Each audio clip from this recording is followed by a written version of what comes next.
Hi, friends. Welcome to another episode of Area 312 Rock and Metal Podcast. I'm one of your hosts, Kent, along with my co-host, Rex. Friends, today, our very special guest. He's a musician, accomplished guitarist, singer-songwriter. He's performed with many Christian artists, such as Morgan Cryer, Rick Cua, Idle Cure, Margaret Becker, Paul Kupek from One Bad Pig, DeGarmo Key, the Rambos, Neal Morse, and others.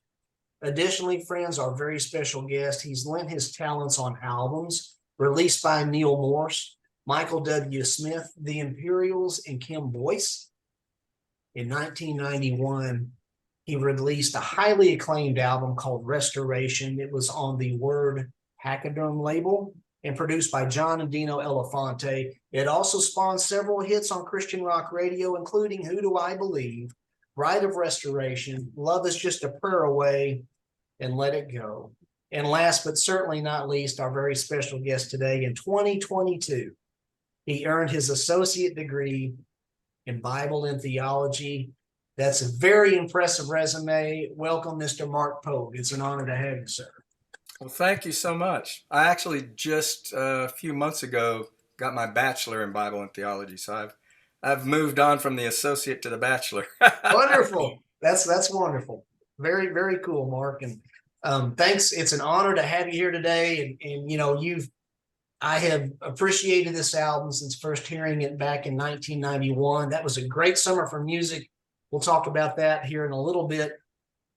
Mark, we always like to start at square one. And if we may ask, as a musician and singer and songwriter, was music in your home, whether played from the radio, or did you have relatives that performed instruments? Actually, I was adopted by a family and as a baby, but they only would release me to a family that promised that they would actually give me musical upbringing. So apparently my real parents had music in them as far as their talents and abilities. So they were just trying to get the right fits. And so, yeah, I mean, I took piano when I was 9 and started playing guitar when I was 11 and played drums all through the junior high, high school, college, bands. And so, took vocal lessons when I could at different times. So, I mean, they did their part, and so now it's my turn to do my part. And you have. Well, Mark, vocally then, because you're a great singer too, was there any artists who influenced you vocally or any other aspect to influence you vocally? Yeah, I mean, growing up, pretty much anything that was a hit on the radio, although as I started getting older, I started branching out and things that weren't necessarily, mainstream hits, just because, you start developing interests and things like that. So, but I mean, everything from Deep Purple singers to Glenn Hughes and Trapeze way back in the day, and the Paul Rogers and Bryan Adams and CCR, Creedence Clearwater. Pretty much anybody with a raspy voice I loved. So it just kind of grew. Glenn Hughes, I mean, and everybody that you mentioned, Paul Rogers, I mean, who could knock any of those guys? But Glenn Hughes, I first noticed him from Deep Purple's Come Taste the Band album. Oh, yeah. And I was like floored, I'm like, wow.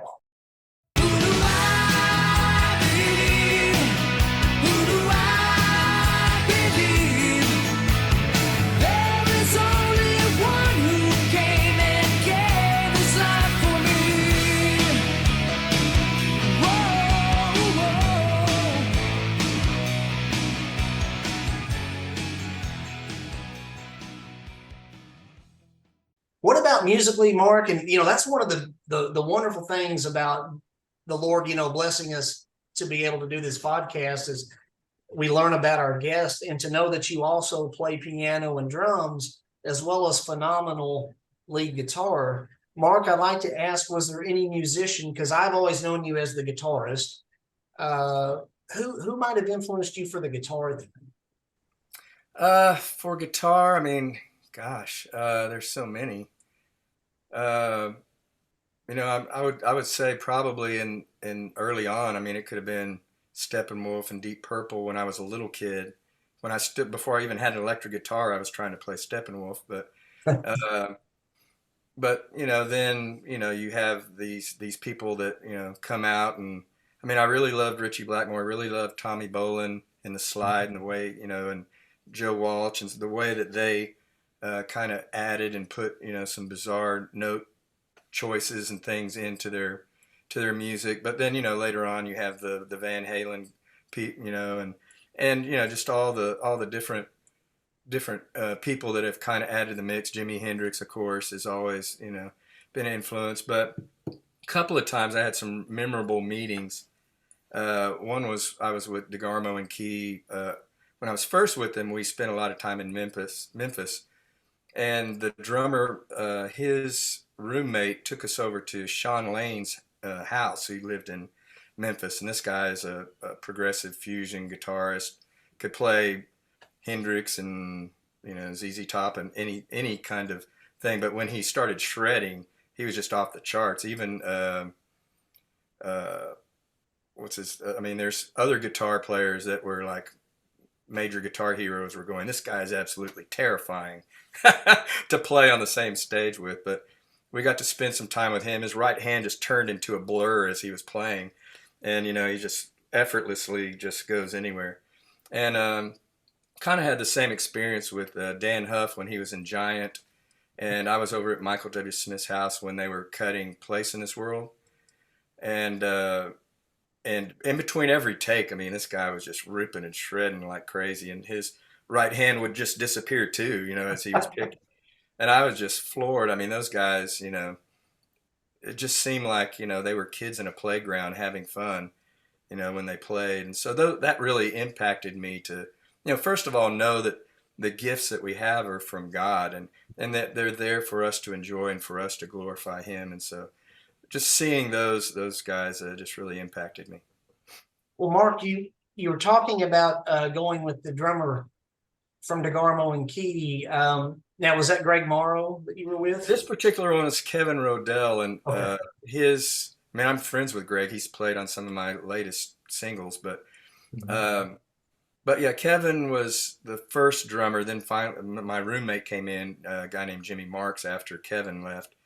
But yeah, I've just kind of reconnected with Greg Morrow over the last year or so. He's actually on the road with Brooks and Dunn right now, and all of their band has been playing with me on my last two albums, or last album and the 6 singles so far. Wonderful, wonderful. And we'll talk about your more recent releases too, and your singles. And I didn't catch the first name though of the guitarist that you mentioned in Memphis. Who was that again? Sean Lane. He's since passed away, but yeah, just a phenomenal. If you look up at his YouTube videos, and he had some guitar instructional videos out there, the guy was just off the charts. Probably the fastest guitarist I've ever seen. So I think when he was 12, he was touring with Black Oak, Arkansas, Yep. and he made me depressed when I saw him then. But after going to his house and hearing, just how dedicated he was, and his whole living room was just top floor to the bottom with LPs of every genre of music, classical, jazz, and he was just a really humble and really nice guy. He just invited us in and spent some hours with us, really. There's a battle raging inside of me. Oh, the strength is risen to set me free. Get up, get back, for love becomes a heart attack. It's light shining through. So, Mark, a little bit of a rhetorical question, because we always like to do our research. And were you in a band called Snakebite? And then can you tell us about any bands prior to your solo singer songwriter career? Yes, I mean, when I was in Texas, Corpus Christi was where I was originally from. but yeah, we had some local bands, and we play, open up for different people as they'd come through, and that because it was kind of partially prog, partially just kind of hard rock type of music, and we play a few covers here and there. But um, yeah, there was a band called Snakebite that we played in, and we pretty much just played this small arena in Corpus Christi and just opened for whoever would come and play there. And I was in another band called Prodigy, and that was just a three-piece band. But when I was coming to the Lord, it was like I was in that band, and I had I was in the top 10 in Houston. In San Antonio, I was a finalist in the Rock to Riches contest there. And then I had won an honorable mention for a couple of songs with the American Songwriting Festival. And all that was like in '83. So, but because of what was going on, and I was going through a divorce and seeking God and asking Him to come in, I ended up just laying the whole thing down. And I mean, we had Eddie Money's promoter that wanted to start booking us with some acts. We were supposed to play the Rock Fest in Houston with Bryan Adams and Pat Travers. And so there were some things there. And I just said, you know what? It's not worth it, if you don't have your life together. It's just not worth it. Plus, I had, when I was trying, making in that valley of decision, the Lord shared, He goes, if you keep going the way you're going, you're not going to live that long. And so I was going, well, that pretty much seals the deal. I'm going to do. There's something you've been missing, baby. It ain't no lie. There's something you should be looking for that money can't buy. That's right, money can't buy.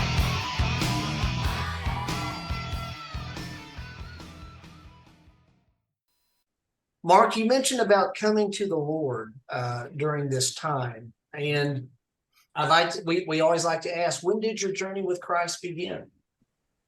I mean, I grew up in a Baptist church when I was little, but I got away with it. I mean, I got away from it, as soon as I hit my teen years. And that church really had kind of a dichotomy. There was not really any.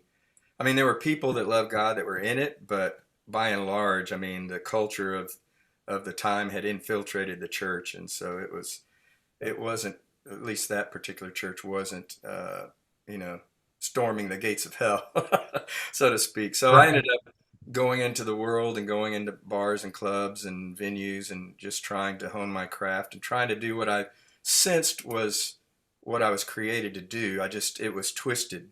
It wasn't redeemed. And so it wasn't until I started going through that divorce in '83 that I started, to say, you know what, I can't do this.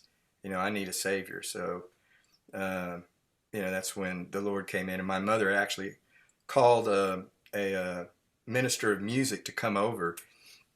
And I was, talking about all the stuff that I've been doing and the accolades and the awards. And he just kind of cut to the chase and, so if you died, would you go to heaven or not? I was going, well, I guess not. So, it's just like, okay, well, all that other's fine, but, there's something that's more important, and that's our eternal destiny. Right. Yes, sir. Yes, sir. Mark, you mentioned Bryan Adams a couple times, and I just like to say this. As I mentioned earlier, 1991 for me was a very good year. The tidal wave of grunge had yet to hit us in full force by '92. So in 1991, my summer was spent listening to an album called Sweet Destiny by a band called Salome. And I was listening a whole lot to an album called Promise of Love by Brighton. And there's a neat connection there. And I was listening to this gem right here, Mark Pogue Fortress, Restoration. Now, Mark, to me, as a listener, let's see, that was in '91, so I was 20 years old at the time. I'm 52 now. But Mark, you to me had a great arena rock sound in the vein of a harder rocking Bryan Adams or a much harder rocking Richard Marx. I'd like to ask Mark, because back then as a 20-year-old in '91, if I saw that Pakaderm label on the back, I just snatched it up. It was like instant gold to me. And so Mark, I'd like to ask, in what manner did the road lead you to the Pakaderm / Word label? In other words, how did you get signed to Pakaderm Word? Well, I had originally moved up here coming out of the Continental Singers, and Jim Chafee had told me and a producer friend of mine named Brian Lennox that if we wanted to be involved in Christian music, we needed to be in Nashville, where all the tours were coming out of. So I did that, and I took some songs to Word, but their song plugger basically said, "Well, you're playing with all the people that we'd be pitching this to, so you're better off just pitching it yourself." And then I was on the road with Rick Cua, and we were touring with Idol Cure in Germany, and I got to be good friends with them because I loved Idol Cure's music, and so I just like when we weren't playing, I was hanging around with them, and just loved being around them. And their drummer at the time, Cliff, I gave him a demo tape of a lot of the songs that I had demoed, and he eventually gave it to Dino Elefante, and I had met Mike Maru at Cornerstone, and so I knew that the Elefantes were the best producers of rock music in Christendom. So so I had tried to get the tapes to him. I had no way besides Cliff, and then Rick Cua did an album with the Elefantes, and my name came up when they were doing that album, and Dino said, I think I got that guy's tape on my dryer. as the way it came out, and then he re-listened to it and just gave me a call and wanted to sign me. So that's how all that came about. Yeah, I got Mark Pogue on the spin cycle right now, Yeah, he's vibrating on top of the dryer. Oh, goodness. Mark Fortress here, Mark Pogue Fortress. It included David Raven on drums, and I remember him from being in the Swirling Eddies, kind of an offshoot of Daniel Amos, and I think some other bands. And Mark Robertson played bass. And as I mentioned, Brighton, Yes. Mark, of course, was the bassist for Brighton, as well as later with the Altar Boys and the Ragamuffin Band, with Rich Mullins and stuff. Oh, that's awesome. Also, Mark, you had, if I'm not mistaken, John Schreiner on keys. Is this the John Schreiner that had performed with Sweet Comfort Band? It probably was. I mean, he was there living in California, and John had called him in. So I believe so. I'd seen his name on a lot of other albums, but he came in and he even took Bride of Restoration home for special treatment. He wouldn't do it there in the studio. He goes, I need to think about this. Let me take this one home and I'll bring you back some stuff, tomorrow. So, I was really pleased with everybody that was there. And Mark played with me a few times when we were doing concerts around GMA and those kind of things. So, he was a great guy.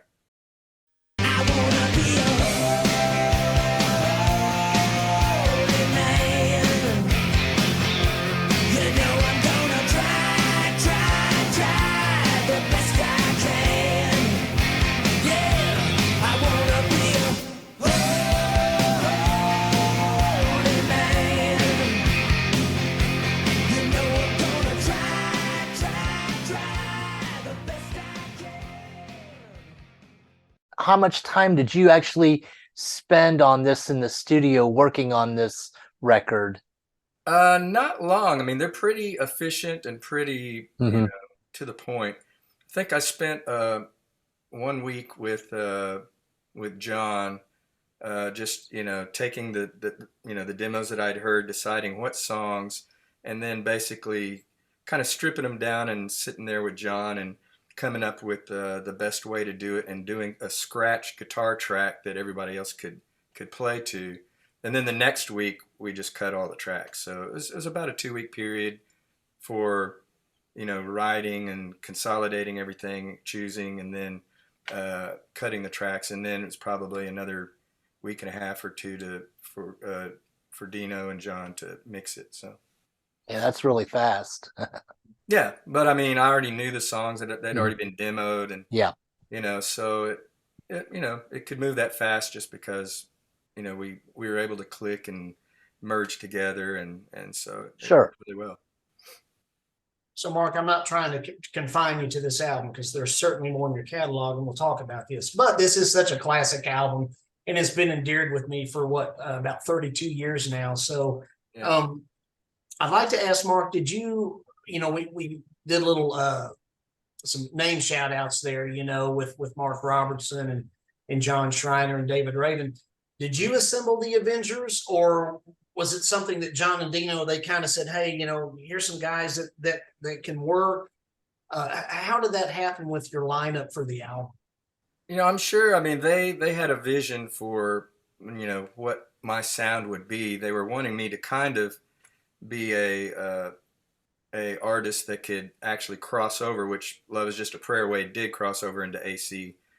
So I mean, they had the Guitar Hero metal band with Guardian and X Center, and they had these different the British tones, with Brighton, and they wanted something, they had a vision for what they wanted, so they basically picked and brought in who they thought would be the best people for what I was doing. Well, it certainly paid off. Now, Mark, did you tour behind Restoration at all? I did some. I mean, it wasn't extensive because we didn't really have a touring budget, and plus I was already on the road with DeGarmo Key. So part of it was DeGarmo Key let me do Who Do I Believe during, I think it was the Go to the Top tour, if I remember right. So they let me do that song, and I could sell my CDs at the table and whatnot. So that helped get my name out because there's big crowds that they bring in. And then, I did some other things, some other concerts here and there as I was able to, send out a writer and get somebody to sign and say, yes, we'll be there, and we'll get people there. And, so there was probably maybe 15 other dates that I played around the U.S. that were just Fortress, oriented. So, Mark, you mentioned a word that to me in this context was very and that's demos. Now, did you have other songs that were written during the same time as this material that never saw the light of day? they didn't until 2016, and then the Through the Fire album. Yeah. I took some of those songs that I had demoed in the basement of Brian Lennox's house, he was Michael W. Smith's right-hand engineer and just passed away recently. But yeah, he had tracked some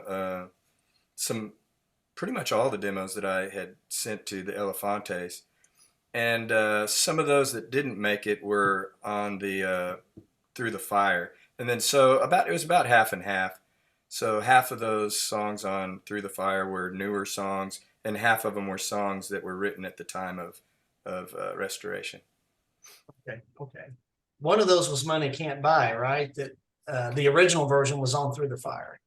Right. And that was one that they originally sent out as a test print to DJs, and they all loved it. But when we started picking singles for the album, we got through about 5 singles, and then it was like the radio people were like, okay, 5 singles off this one album is about all. So we never really got to Money Can't Buy as a single, even though it was one of the ones. It was the reason that they said, okay, this album's gonna do well. So we probably should have released it maybe a little earlier. But Well, this truly was, in every sense of the word, such a classic and wonderful album. Now, Mark, of course, the title is Restoration, and one of the wonderful things that I noticed back then, and so Mark, you mentioned getting your bachelor's, in theology, and I have a Bachelor of Science in Religious Education. I studied to be a minister back in the day, and I was as for the season that the Lord wanted me in the church there. One of the things that impressed me, Mark, was, you did a write-up in here and you talked about the song Bride of Restoration and the title of the album. Mark, if you wouldn't mind, just in your own words, for our viewers and friends who might not know the story, would you mind sharing that with us today, you know, in your own words, so they can hear your firsthand account of kind of the whole premise behind this? The time will come, you'll see the bride.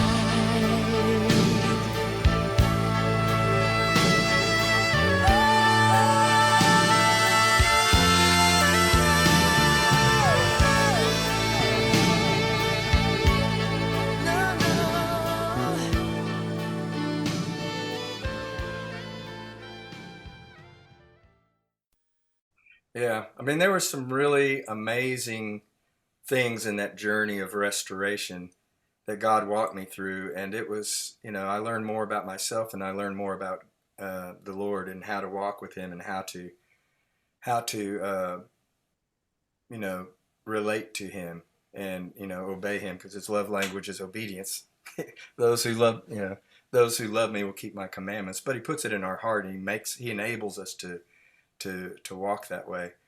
But one of the things I started seeing early on was that, you know, as I was, well, I'll just say, when I was going through a divorce, I was, you know, searching through the Bible, and when I got to Malachi and read the thing that, you know, I've been a witness between you and the wife of your youth, that you have dealt treacherously, and, you know, God hates divorce, and because He desires godly offspring.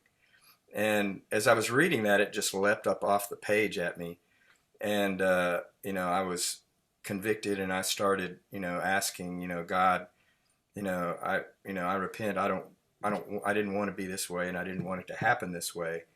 You know, I would, if I could change it, I would. And I could feel that the sense that God was pleased with that, because He had a plan to restore it.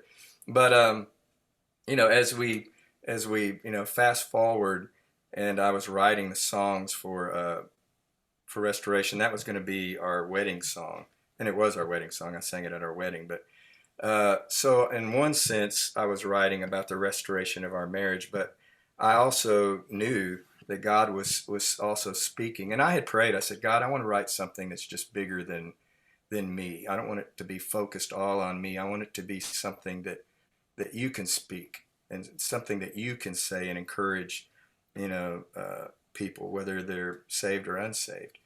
And I started to, you know, see that whole pattern in the Bible of the bride of Christ coming forth without spot or blemish, and that, you know, all this time God has wanted a people, you know, of His own, that He would call His own, that were devoted, that loved Him, and He poured out His blessing upon them. And it's the bride of restoration that comes forth and radiates His glory.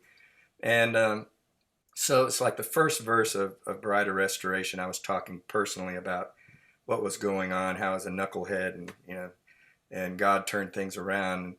But when it gets to the chorus, it says, there is a bride of restoration where the beauty of love is crowned. There is a birth of new creation where peace and life can be found. But as the time fades away, something's saying inside, the time will come, you'll see the bride. So it was like this prophetic message to me that God was speaking about what He was going to do in the earth, and how He was going to bring about a people that were totally devoted, that were totally separate, that would glorify Him in the earth. And it impacted me, and so that's why I wrote that song. It's beautiful and impactful, and I never finished my flow of thought earlier. That's what impressed me so much back then, was I could see how ministry minded back then that this album was. You're right up in here, and then the song, and I could just see not only were you cranking out the jams, but you were cranking out the message to reach people. And it really impressed me with this album. I could tell that it was ministry minded, is what I'm trying to say. And I've always appreciated that. So thank you, Mark. And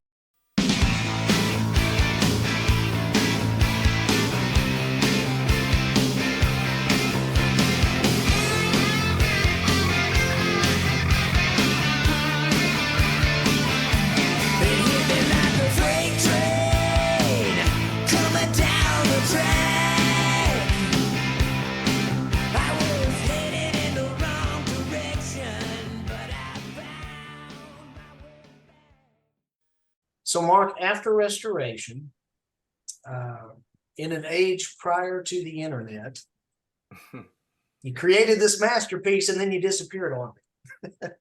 I always wondered where you went, and then it turns out you were quite busy. Did you ever have any inklings, though, after Restoration was released? And as you mentioned, in all glory, of course, to the Lord. But as the Lord would will it, you did have, I think, at least 5 singles off this album. Did you ever have any inklings to record a follow-up during that time to Restoration? It was actually planned. I mean, Pakaderm wanted to do another album. They were kind of wanting to lean away from rock and kind of go toward, acoustic, almost like Stephen Curtis would, go and play acoustic deals. And I didn't really feel like that was who I was, or I'd be true to myself doing that. But what really decided it was I was in a service one day. The pastor was talking about Abraham sacrificing Isaac and talking about the promise, and pretty much just kind of spoke a word of knowledge and said, there's people out here that have a promise, and God is telling them that if you'll just lay it on the altar now, I'll raise up something greater later that would have greater impact, greater anointing, greater fruitfulness. And I could feel something rising up from my gut, and I was like, no, not me. It was like rising up. I go, oh, and I thought, God's telling me to lay this down. and so, I could see why he did, because, being on the road all the time, it's hard to build family. It's hard to focus on anything but your music and your craft, because it's so competitive out there, and it takes everything, all you got to go from city to city and give it all you got every night and that kind of thing. And, I felt like God was saying, I want you to put it down for now. I want you to focus on your family, get involved in church, and it wasn't a total release of music, because like you said, I would go out with Paul Kupek and play with him, do concerts. I did concerts with Israel Houghton, who's a worshiper even back in that time. I was his guitar player for a little bit, and and even later with Neal Morse and different people. So it wasn't a total walk away from music. It's just I got out of the industry part of it and was just focusing on family and trying to build what like the song Family Man, build what God has given. So you were talking, Mark, I could just see you sitting there in church, and the word being given.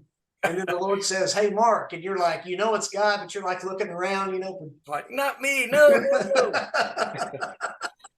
Even the pastor, I met with him later, and he goes, well, I didn't mean, you have to give up your job and all that kind of stuff. And I was going, yeah, but the Holy Spirit did.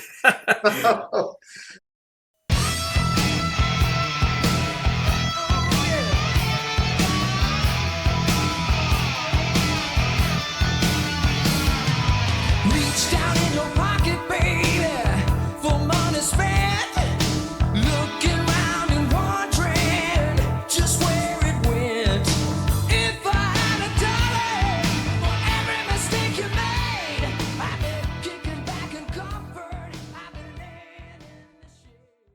You have done a lot of background vocals, backing vocals for other artists' albums.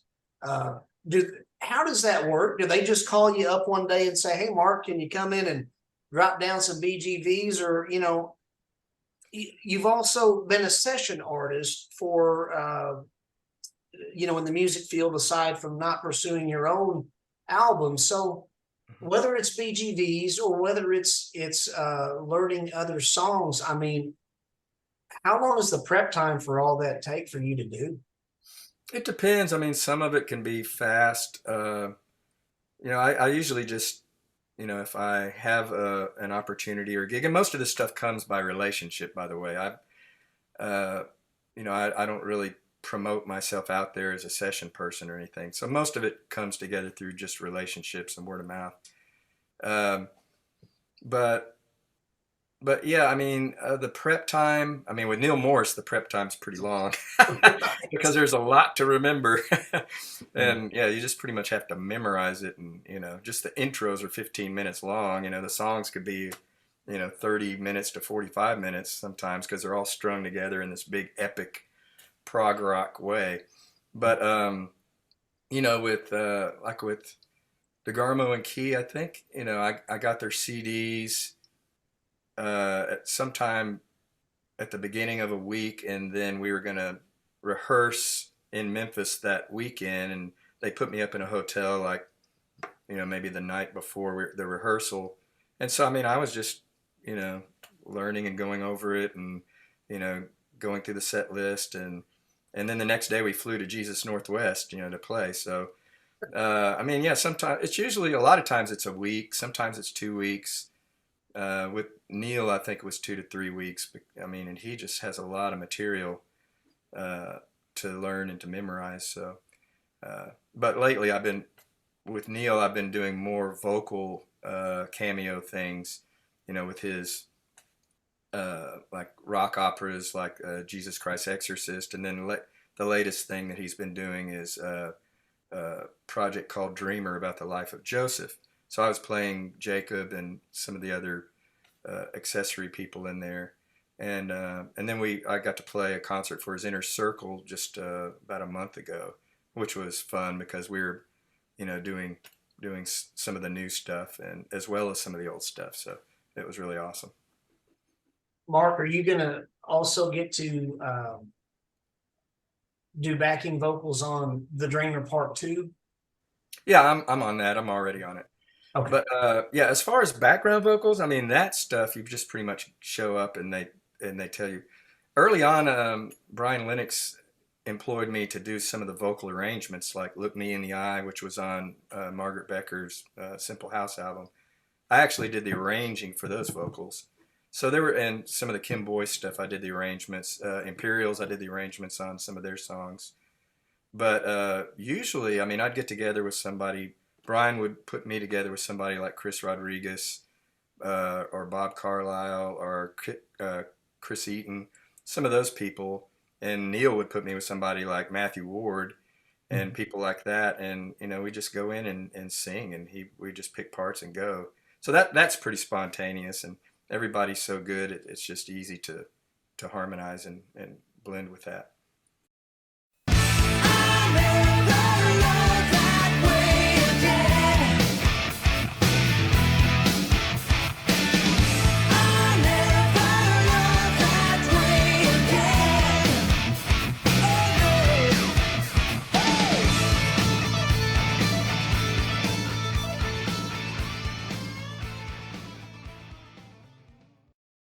It was an honor to get to see you with DeGarmo and Key in 1992 on the Go to the Top tour at Ouachita Baptist University. Mark, you were also, I mean, things were on VHS still back in the day, and I remember especially seeing you on the Ultimate Ruler video. So that whole shoot that you guys did with D&K, was that kind of a long day, or was it a fun day, both? Or just tell me. Fun. We did it at night. On top of a parking garage, and I think it was just 2-3 hours of shooting. I think we did 4 or 5 songs, but yeah, they wanted to get the mileage out of that little Mozart outfit that I was wearing. Yes. And when we were in Australia, Dana Key actually found that little Mozart outfit in a handmade clothing store. And he came back, bursted through my door, and it was like, "Pogue, I got the exact thing that you got to have. I'd wear it myself, but I'm too big. But this is perfect. It just says you're unreal. You got to wear this." And he goes, "We'll loan you the money, whatever. You got to go try this on." And he was so excited about it. And I said, "Well, yeah, it's kind of flamboyant, but yeah, I mean, I guess I could do that. If they want me to do that, I guess I could do that." So yeah, so that big giant sequin tux and all that Mozart get up and stuff. Yeah, I took that on tour for the Go to the Top tour, which was totally different when we did Heated Up. The next thing, it was more leather and boots and stuff. So Yeah, you had the I don't know what they call that frilly stuff coming out of the. Yeah, I don't know what they call it. I just call it the Mozart Yeah. outfit. No, it was great, man. It was great. So Rick Cua, somebody that Rex and I are also both very fond of. Mark, tell us how you connected with Rick, because I've seen some photos of you touring with Rick. Hmm. Yeah, he actually went to that same church that I went to. Him and John Slitt and Margaret Becker actually at one point was there. Carmen and some other people. But yeah, actually, uh, the rap band too. Now they're eluding me, but the ones that D and K launched, um, they went there as well. So it was just a really great church to be taught. And Was it DC Talk? yeah, DC Talk. So I don't know why that eluded me. But yeah, they went there, and Toby, of course, Toby's very well grounded and very great speaking or singing. So, but yeah, they all went there, and there was just a real discipleship, uh, thing in the air where everybody was getting built up and trained in what they were supposed to do. But anyway, yeah, with Rick, I was introduced to him from Morgan Cryer. He actually lived right across the hall from Morgan Cryer, and at first when Chris Rodriguez, he's actually the person that housed us at first when Brian and I came up to Nashville, and he let me follow him around and watch him on all his sing along vocal sessions and different things that he did. And then he was playing with Rick, and when they called him to play for the Lead Me On tour, which they also called Greg Morrow for Amy Grant's Lead Me On tour, he recommended me to play with Rick Cua. So, and he already knew me from playing with Morgan. So I started playing some dates with him, did a couple of mission trips, where one of them we were doing dates with Idle Cure, and went across Italy. Second time, it seems like we opened for Stryper and Germany, and there were some other Allies was there, and some other groups, and then we would always eventually get over to Italy because that's where Rick has his kind of roots in, and we'd spend a lot of time in Italy, from Milan to Rome, and do everything from prisons to military bases to arts places, like fine arts, ballet theaters and stuff like that. But it was interesting because it's such a Catholic slanted culture that there would be priests planted in the audience, trying to say, what does Christianity have to do with pop rock music or rock music? And then when Rick would give an invitation at the end and invite people to come to the Lord, he asked, if there's anybody out there that would like to receive, Jesus Christ as Savior. A priest stood up, and he was doing it not because he needed Christ. He was doing it saying, "I validate this, that this is the real thing." And of course, then other people started popping up and stuff. And this was at this fine art center in Milan where that happened. And I talked to that priest about it, and he said he had his doubts, and he just came to see what it was all about. And he said, but after seeing, he now sees that God was in it. So it was just, a lot of really beautiful things were going on. So.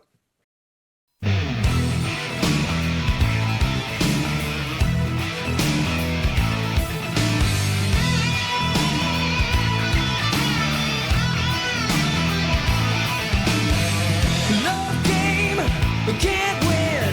A little money for a night of sin. Streetwalker, sweet talker. She's got a boss that's a real head knocker. I ask you why you don't know what to say. Mark, again, and I'm only bringing these artists and bands up because I'm the further I got into your journey, I'm amazed, and you mentioned them again. Idle Cure, somebody else Rex and I really, really enjoy. I've seen video of you performing with Idle Cure. Were you on the road for them for a season, or what was going on? Yeah, well, because we had toured together with Rick, and I was just I was their biggest fan. I wanted to hang out with them anytime they were around. And so, we got to be good friends. And so when they had their Salt record deal, or they got a record deal with Salt Records. They wanted to do a live show during the GMA time in Nashville, and they wanted me to play guitar for them. And I didn't even know that they were going to do an album. I just thought we were doing a live show. They didn't tell me they were doing an album till I saw the video footage. So, okay, well, it was an album. But yeah, I mean, I loved their music and wanted to, jumped at a chance to be a part of it. And so they invited me because we were friends. So I got the chance to play with them. Very cool. So Mark, you're on the Idol Cure Eclipse record then? No, it was one by Salt Records. I don't even remember what the name. It was a live album. Okay. On Salt Records, and okay. I don't even know what the name of it was. I have some of the video footage, but other than Okay. that, I don't know. But I think it was during the Eclipse season, Rex. During that, Okay. It was like right after Eclipse or something. Okay. Yeah. Okay. So Mark, we've already talked about this artist too, and I became a fan of Neal Morse. It was through Transatlantic that I first picked up on Neal, and then was amazed at his personal journey to the Lord. And Mark, tell us about, how did you even meet Neal, and how did things transpire with Neal? Yeah. Once again, it was relationships, but sure. But yeah, one of the keyboard players that played at a church, a white guy named Michael Jackson, apparently was rehearsing with Neal for an American band. He already had a European band, and most of his audience at that time, I mean, he had an American audience, but he had a bigger audience throughout Europe, and so he had some dates that he wanted to play that were in America. So he was wanting to put together an American band. So they had another guitar player at the time, but for some reason he wasn't a good fit.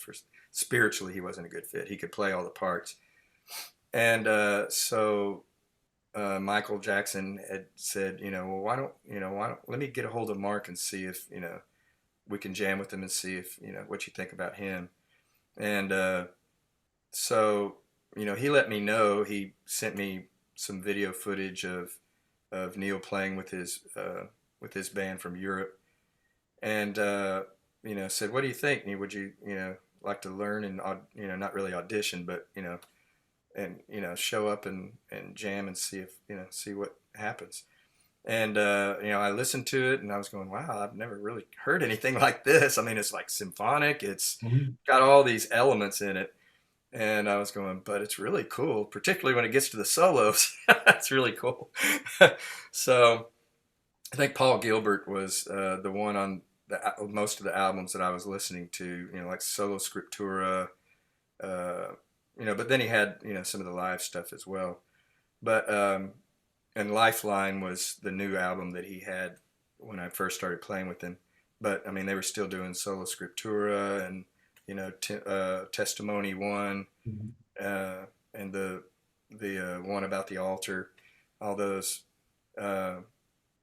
albums. So, and also some of the Transatlantic stuff, because we played Transatlantic stuff with some of the Transatlantic band in some of these.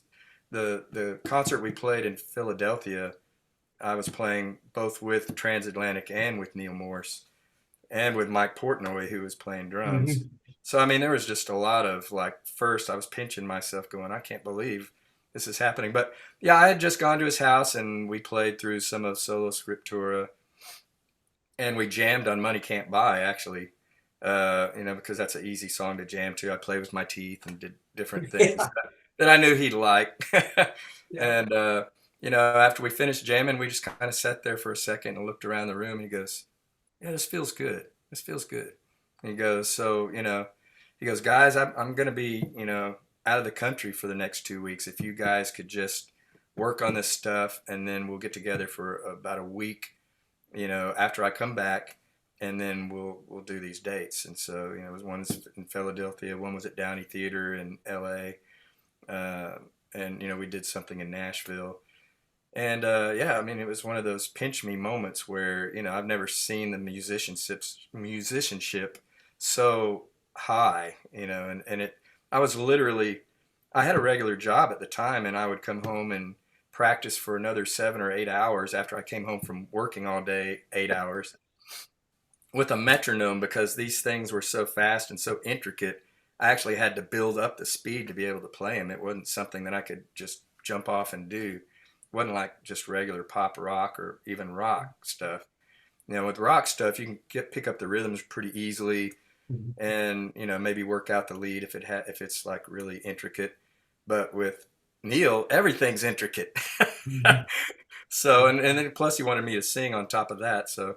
But I mean, it was a lot of fun. And then it seemed like a lot of things kind of hit a wall after that, and and it was like a struggle. I was just kind of struggling, and during that time, I just kind of said, you know what, I'm done with professional sermons. I'm done with religious, showing up at church, because it's the right thing to do, and all of this. I need something even greater. I need a relationship with the Lord that surpasses anything that I had lived through up to that time, because I was a Christian all that time, and I hit a wall and became depressed. I actually lost the gig with Neal to this Brazilian guitar player. Didn't speak English, but the guy was a total monster. He was amazing, and I think he was on the Momentum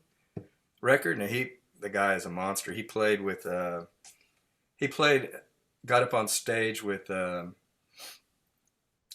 what's his name, the guitar player from Frank Zappa. What's his name? Anyway, Steve Vai. Steve Vai. He got on the stage with Steve Vai and was like trading licks back and forth, and Steve Vai couldn't stump him. I mean, he like would play. It's on YouTube. You could probably find it. He's like playing all these licks, and the guy just looks at him and just plays them right back to him. And at the end of that thing, Steve Vai just reaches over and hugs him and says, hey, this guy.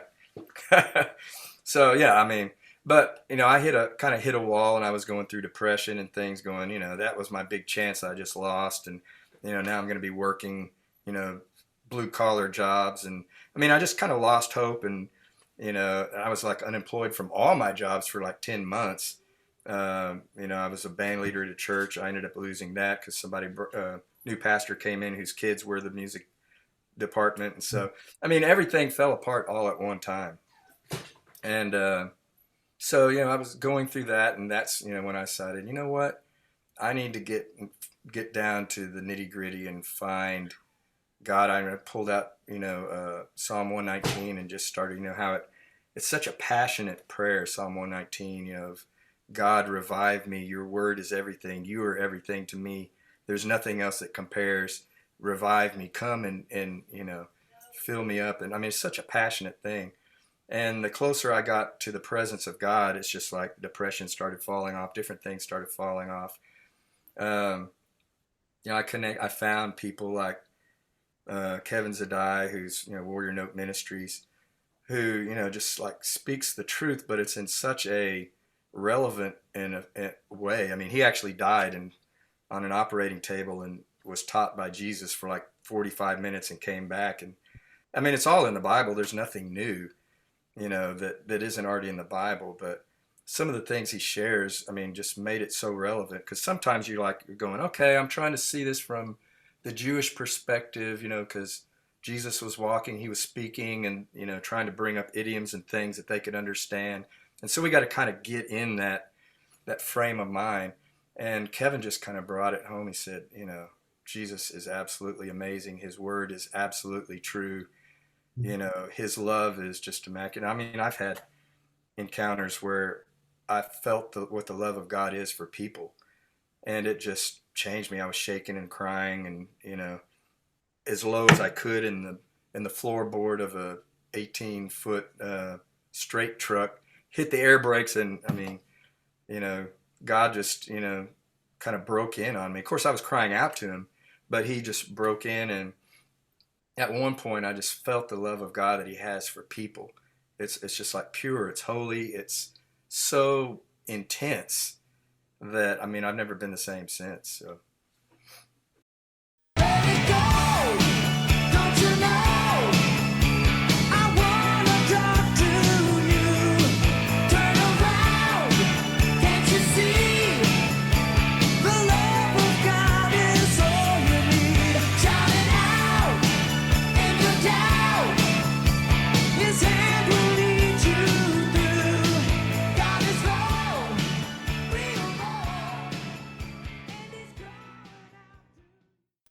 in my own life, Mark, I found that mountaintop experiences are great, of course, but a lot of times it's in the valleys when the Lord draws me closest to him, because I realize, Mhm. honestly, at the end of the day, he's all we have.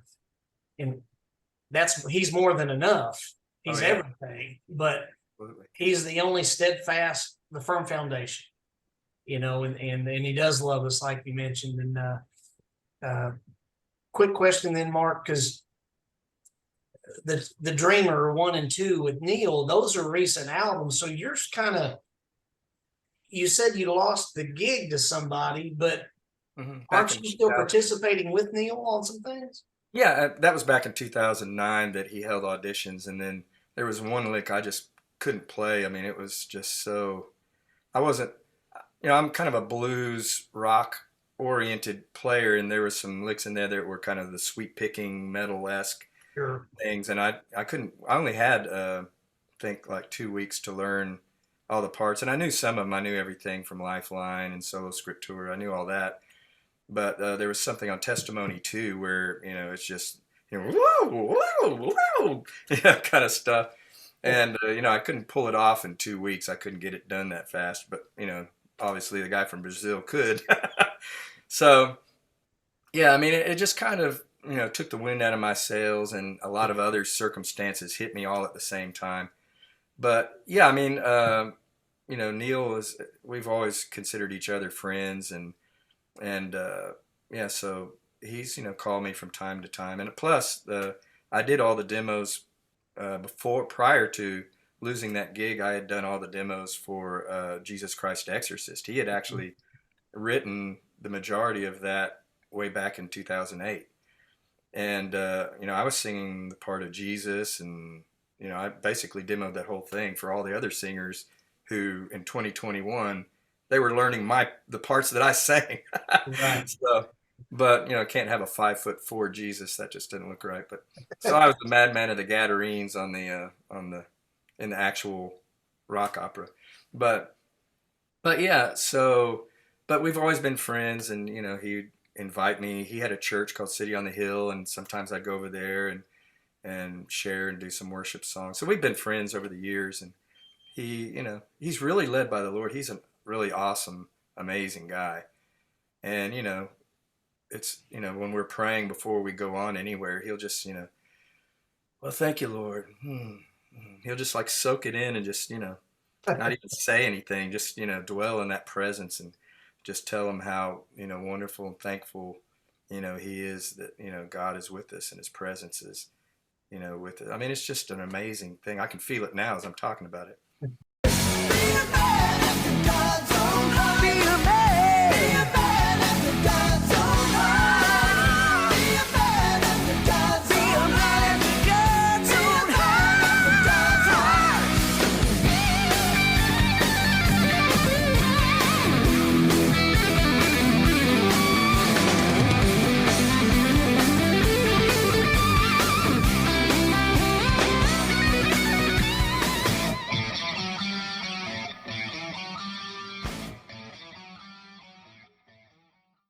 Mark, regarding your current musical output, and friends, that's at markpoguemusic.com, and we will have a link to the description below, of course, in our when this airs. So markpoguemusic.com. Mark, you have 2 albums. One is Through the Fire, and I believe the other is Kingdom Come, and there's several downloadable singles. So Mark, do you some of your stuff is a little more of a horizontal expression, I guess, from Christian brother to Christian brother and sister, and then we have vertical, more worship. So tell us about Through the Fire, that album. Let's do a little deep dive into that, and then tell us about Kingdom Come and some of your more recent singles. Okay. Yeah, Through the Fire, like I said, some of it was written back at the time that I was with the Elefantes, and then the other half was more recent type of things. So it kind of ranges from the more rocking kind of vibe to things that were bordering on worship, like Baptize Me, with your water and fire.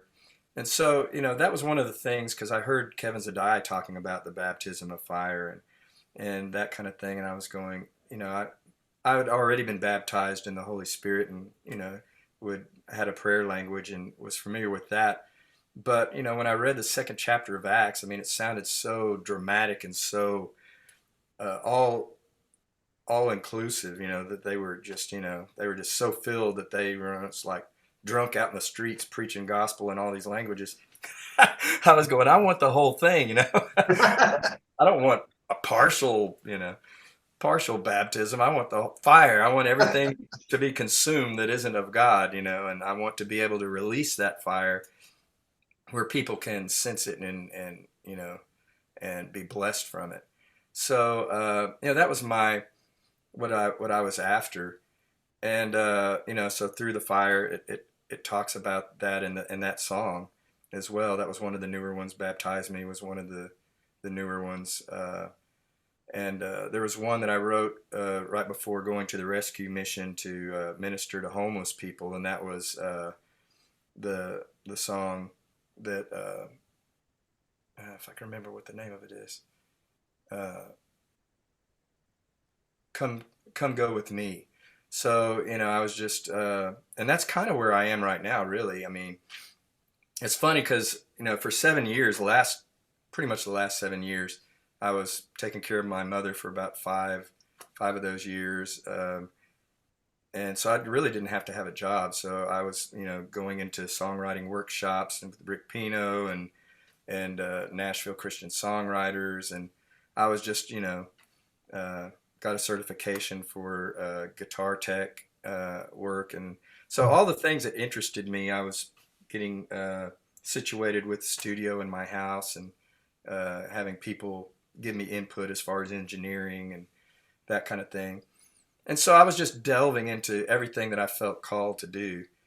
And so, I felt like, God was my provision. I was sharing that with Neal. It's going, it just seems like money just comes whether I have a job or not. It doesn't really matter, and he just kind of looked at me. And I noticed these last few gigs he hadn't paid me. He just said, "Come on over," and I'm playing concerts in the studio, and no check at Venmo. But I mean, I was bragging on. I still think that. I still think that God provides no matter what. It doesn't really matter where it comes from. And part of that is that identity totally, solely unhooked from world systems and totally hooked into Jesus and trusting Him for everything. So. Just lately, I mean, I've had a job parking cars for GM, which is a super easy job. You just park new cars. But already I've led a person to the Lord, and I mean, it was a dramatic thing. Within 1 week, I led a new hire to the Lord. On that Wednesday, I had a vision that I was going to end up going to the hospital with her. She had a stroke in the team meeting. This 19-year-old girl, I mean, young. She went unconscious. They brought her sent her to a hospital. I ended up spending 2 days in the hospital, trying to pour in the gospel, pour in, just kind of like the Good Samaritan would have done. That's kind of what was in my mind.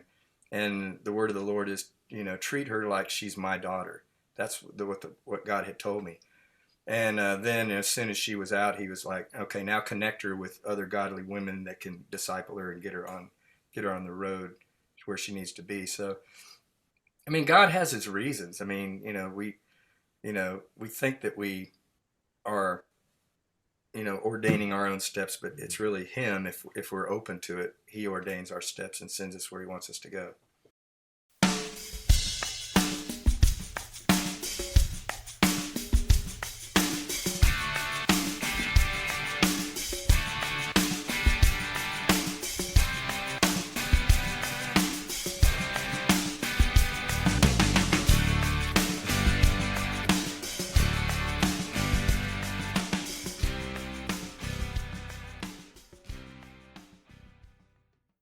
So, friends, Mark's most recent stuff, it's on his website, markpoguemusic.com.